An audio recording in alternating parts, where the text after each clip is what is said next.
The cold mountain wind swept through the narrow valley as a small wagon slowly climbed the rocky road toward a lonely cabin hidden deep in the wilderness. Pine trees surrounded the trail like silent guards, and the sky above the mountains had already begun to darken with the coming evening.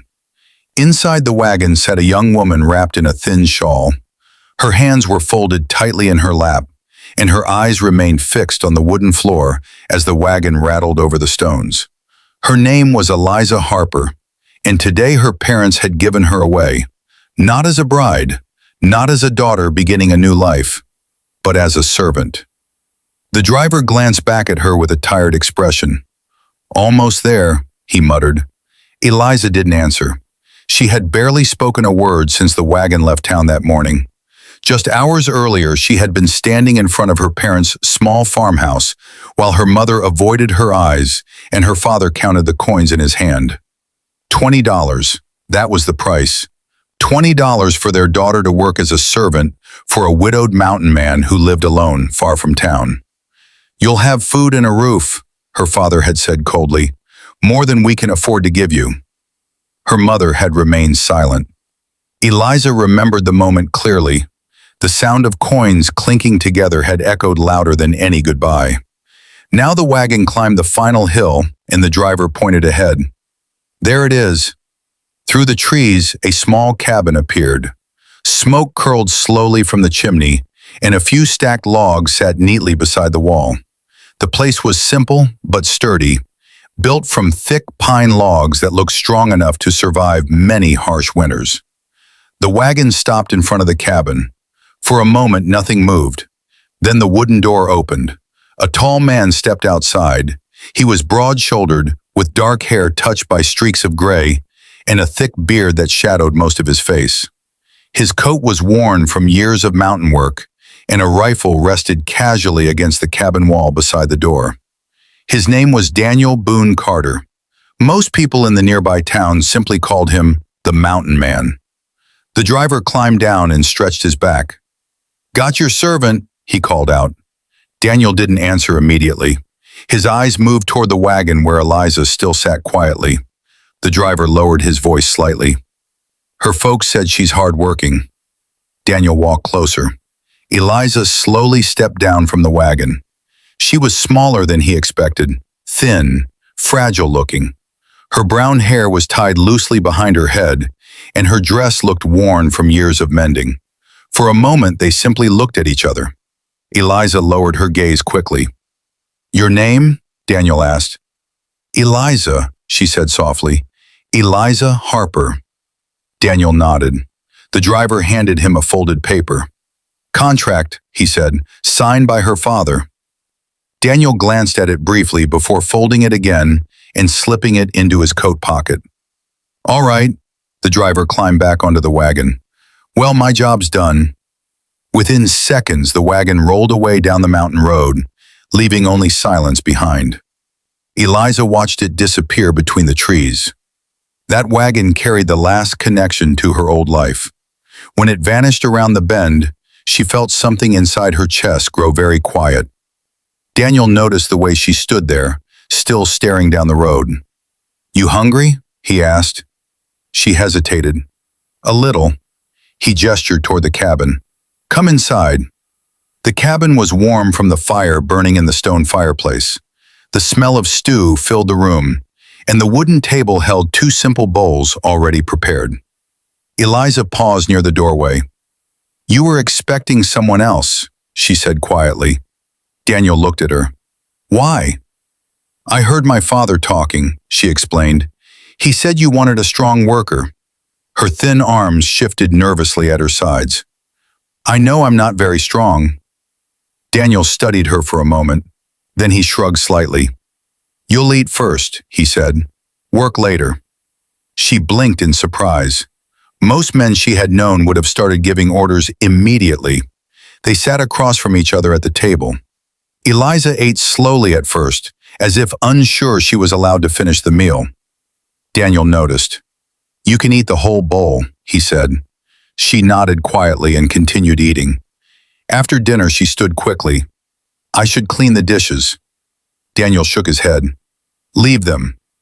But I'm supposed to leave them, he repeated calmly. She stopped. Something about his voice wasn't harsh. It was simply firm.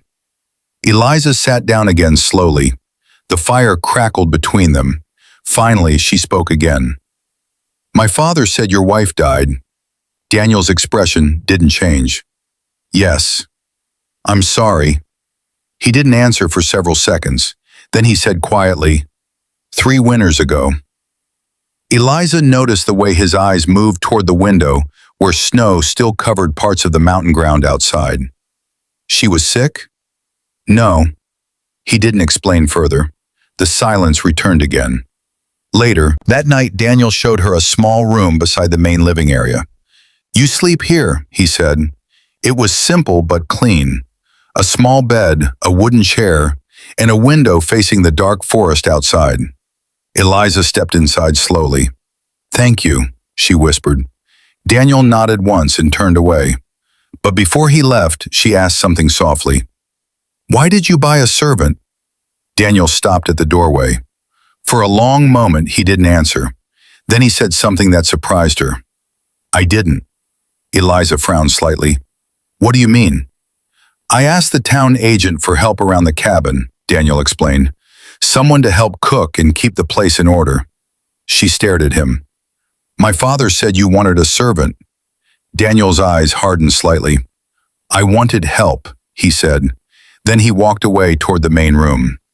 Eliza sat on the edge of the bed thinking about those words. Help, not servant. That was the first strange thing about the mountain man. But it wouldn't be the last. Over the next few days, Eliza began learning the rhythm of life on the mountain. Morning fires, water from the creek, cooking simple meals. Daniel spent most of his days outside cutting wood, checking traps, and preparing for the long winter months. He spoke little, but when he did, his voice remained calm. He never shouted, never ordered, never treated her like property. For the first time in her life, Eliza felt something unfamiliar. Respect. One evening, she followed Daniel outside while he chopped wood. You shouldn't do all the heavy work alone, she said. He glanced at her. You're too small for this. She picked up a smaller axe anyway. Show me. Daniel raised an eyebrow but handed her a lighter log.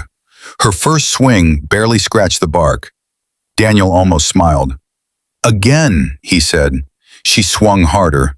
This time the axe bit slightly into the wood. For the first time since arriving, Eliza laughed. A real laugh. Daniel noticed. It had been a long time since laughter filled the mountain air near his cabin.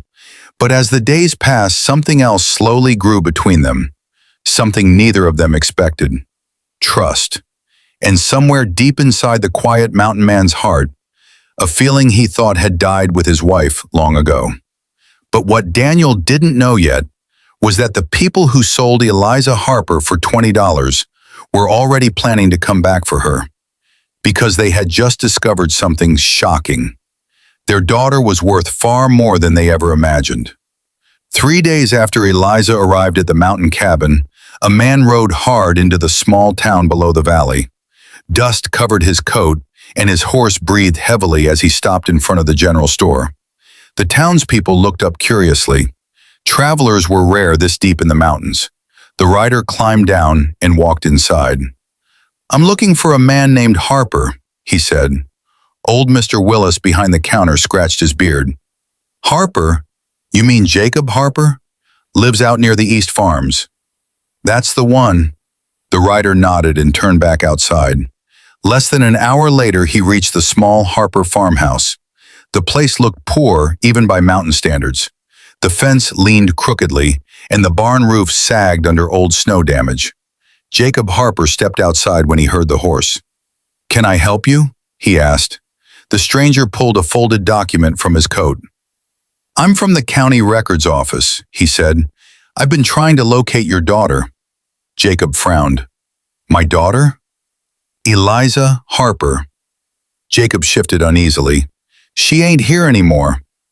The stranger raised an eyebrow. Where is she? Jacob hesitated before answering. Working. Working where? With a mountain man, Jacob muttered. Name's Daniel Carter. The stranger stared at him in disbelief. You sent her away? Jacob shrugged. She's working as a servant. Why? The stranger slowly unfolded the paper and placed it in Jacob's hands. You might want to read that. Jacob squinted at the document. It was an official notice from the county office. At the top were the words, inheritance claim. Jacob's eyes moved down the page slowly. Then suddenly they widened. How much? He whispered. The stranger crossed his arms.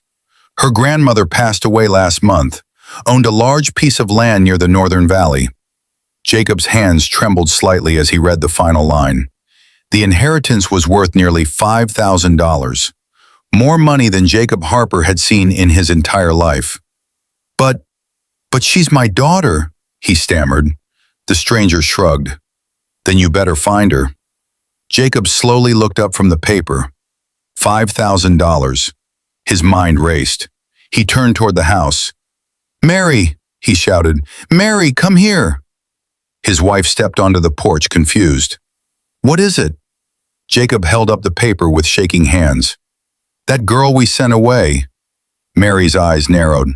What about her? Jacob's voice dropped to a greedy whisper. She's rich. High in the mountains, Eliza knew nothing about any of this. She was standing near the creek behind the cabin, washing clothes in the cold water while the afternoon sun filtered through the tall pine trees. The mountain air was peaceful. For the first time in her life, she felt safe. Daniel walked down the path carrying 2 fresh rabbit traps. She catch anything? Eliza asked. 1, she smiled. That means stew tonight, Daniel nodded. You're learning fast. She wrung out the last shirt and placed it into the basket. I like it here, she said quietly. Daniel didn't answer right away. He looked across the valley where the mountains stretched endlessly into the distance. Most people don't, he said. They've never tried living like this, Eliza replied. Daniel studied her for a moment. You miss your family? The question surprised her. Eliza stared down at the water. No. Daniel didn't ask why, but something in her voice told him everything. Later that evening, they sat together near the fireplace while a storm rolled across the mountains outside. Wind rattled the cabin walls, and snow began falling heavily against the windows. Eliza placed 2 bowls of stew on the table. Daniel took a bite and nodded approvingly. Better than mine, she laughed softly. That's because you burn everything. For a moment, the cabin felt warm with quiet happiness. Then suddenly, a loud knock slammed against the door. Both of them froze. No one came to the mountain during storms. Daniel slowly stood and reached for the rifle leaning against the wall. Another knock echoed through the cabin. Open up, a voice shouted from outside. Daniel opened the door carefully. 3 men stood in the blowing snow. At the front of them was a familiar face. Jacob Harper, Eliza's father. The moment Eliza saw him, her smile vanished. Papa? Jacob stepped inside quickly, brushing snow from his coat. There you are, he said sharply. Eliza stood slowly. What are you doing here? Jacob's eyes moved around the cabin. You're coming home. Her face hardened. No. Jacob frowned. You heard me wrong. I heard you, Eliza said quietly. I'm not going back. Daniel remained silent near the wall watching.